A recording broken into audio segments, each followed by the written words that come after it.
Good morning बच्चों। आज हम वाच्य में पढ़ेंगे। वाच्य पिछली कक्षा में आपने देखा। वाच्य के बारे में पढ़ने के लिए, जानकारी रखने के लिए हमको बहुत सारी चीजों को और जानना होता है। पिछली कक्षाओं में मैं बताई हूँ, वाच्य कहने का ढंग होता है, कहने का तरीका होता है। जिस प्रकार से हम अपने बातों को कहते हैं, बोलते हैं, वो वाच्य कहलाता है। हमारे कहने का तरीका, ढंग ही वाच्य कहलाता है। जिस प्रकार से हम बोलते हैं। राम पुस्तक पढ़ता है, राम के द्वारा पुस्तक पढ़ा गया, राम के द्वारा पढ़ा गया, बालक के द्वारा पढ़ा गया, बालक विद्यालय जाता है, बालक घूमने जाता है। उसको हम कई तरीके से बोल सकते हैं, वही वाच्य कहलाता है। वाच्य में 3 प्रकार, कर्तृवाच्य, कर्मवाच्य और भाववाच्य। हम इसको अगर पढ़ना चाहेंगे तो ये सारणी जो है आप बना के रख लीजिए।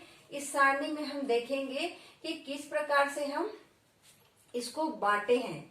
जैसे हम कर्ता, देखो प्रथमा में हम देखेंगे कर्ता।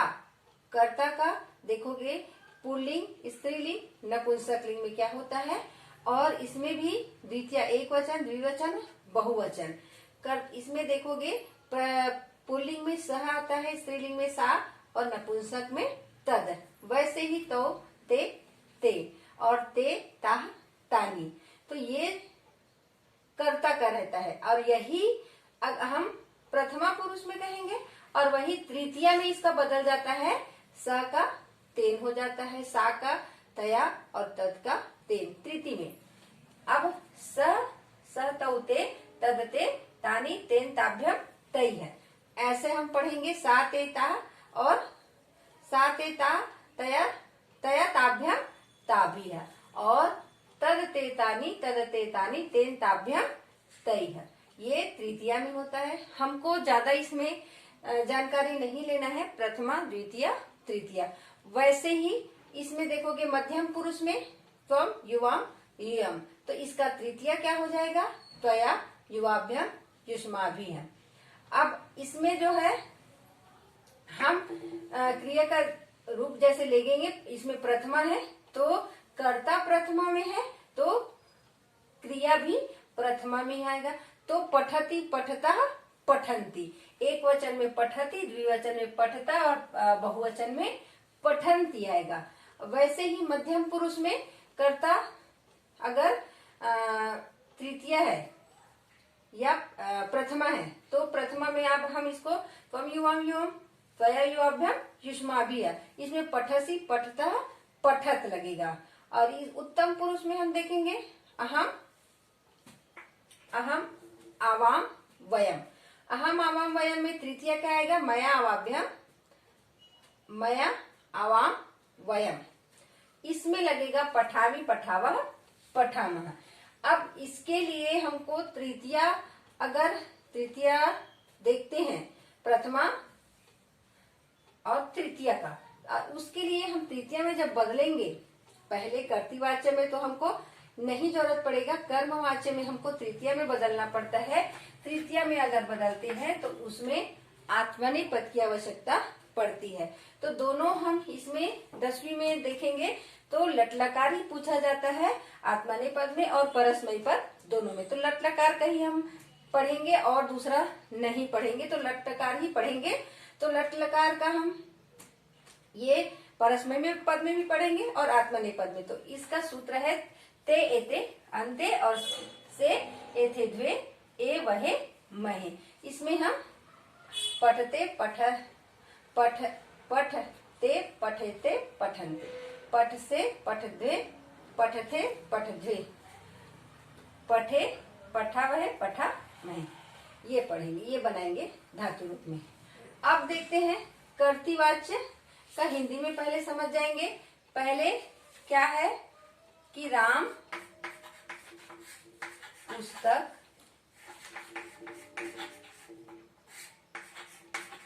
पढ़ता है।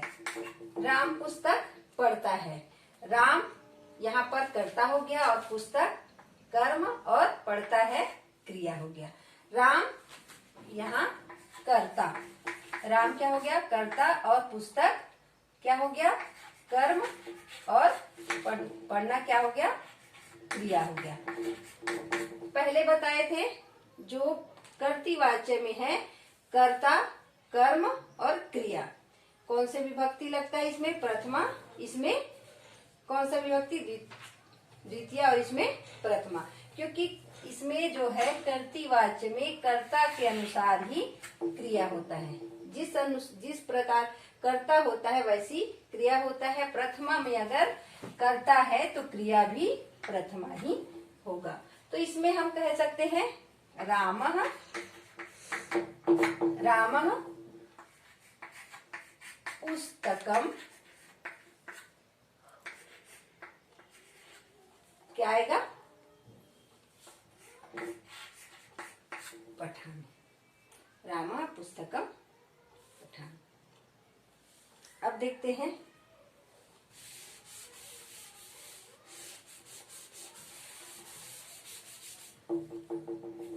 ये कर्तृवाच्य बताइए। दूसरा है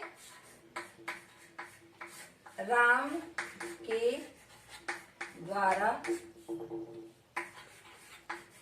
पुस्तक पढ़ा गए। राम के द्वारा, राम के द्वारा जहां पर आ गया वहां पर क्या हो गया? ये कर्ता। हम देखेंगे कर्ता ने कर्म को और करण, कर्ता ने कर्म को करण के द्वारा। तीसरा विभक्ति आ गया कर्ता ने कर्म को करण, कर्ता ने कर्म को करण के, करण से। इसमें तृतीय विभक्ति, तृतीय विभक्ति के कारण हम इसको पहला और द्वितीय और तृतीय, प्रथम द्वितीय और तृतीय। वाच्य में, कर्म वाच्य में प्रथम, दूसरा और पहला। प्रथम, पहला, दूसरा और पहला। इसमें जो कर्ता होता है प्रथम में रहता है और कर्म द्वितीय और क्रिया तृतीय में होता है। अब दूसरा हम देखते हैं कर्ता ने कर्म को, तृतीय है करण के द्वारा, के द्वारा कर्ता ने कर्म को। अब कर्ता, कर्म और भाव है, करण के द्वारा दिया है तो तृतीया। तीन ही तक पढ़ेंगे, तीन ही को हम, इसमें ज्यादा जरूरत है तो तीन ही को पढ़ते हैं। तो इसमें के द्वारा तृतीया में आता है तो राम का तृतीया रामेन, बालक का बालकेन, ये आएगा। तो राम के द्वारा, और हम इसमें चार्ट में पहले बता दिए हैं विभक्ति अगर लगता है तो पहला में कर्ता जो है पहला, दो कर्म है द्वितीय और तीसरा जो क्रिया है वो कर्ता के अनुसार होगा तो उसमें द्वितीय विभक्ति होता है। अब देखते हैं ये चार्ट के द्वारा हम दूसरा में दिए हैं कि तृतीय विभक्ति जो वाच्य का कर्ता जो है तीसरा, यहाँ लिख सकते हैं तीसरा विभक्ति, और इसमें कर्म जो है पहला रहेगा प्रथम विभक्ति और क्रिया जो है वो भी प्रथमा विभक्ति में रहेगा। इसमें परिवर्तन हो जाएगा क्रिया के अनुसार, फिर इसमें जो कर्म के अनुसार क्रिया में परिवर्तन हो जाएगा। तो रामेण, इसमें क्या हो जाएगा? रामेण, राम के द्वारा, रामेण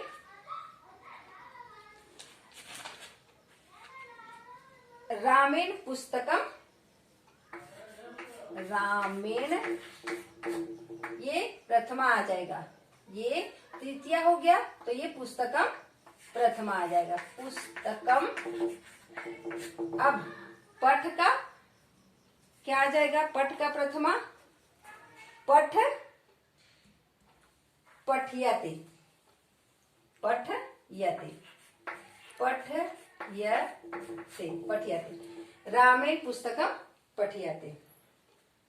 अब राम के द्वारा पुस्तक पढ़ा गया, इसमें तृतीया विभक्ति लग जाती है। कर्तृवाच्य में कुछ परिवर्तन होता है, तो ये कर्तृवाच्य से फिर राम के द्वारा तृतीय विभक्ति लगने से ये क्या हो जाएगा, कर्मवाच्य हो जाएगा।